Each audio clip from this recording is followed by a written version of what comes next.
In this video I'm going to show you how to make the 6 birds order 3 pattern on a 3x3, and the algorithm is U prime,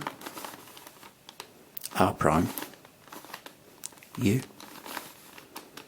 F, L prime,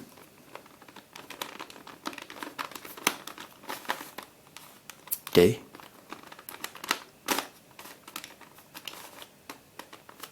R2, B prime, D2, F prime,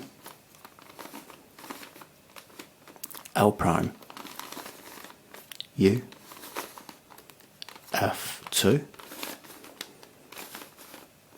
D,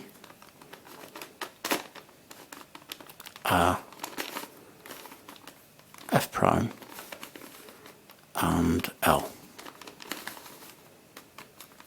And so on each side of the puzzle you've got a bird, so those are its wings, there's its tail, body, and there's its head, and you've got one on every side.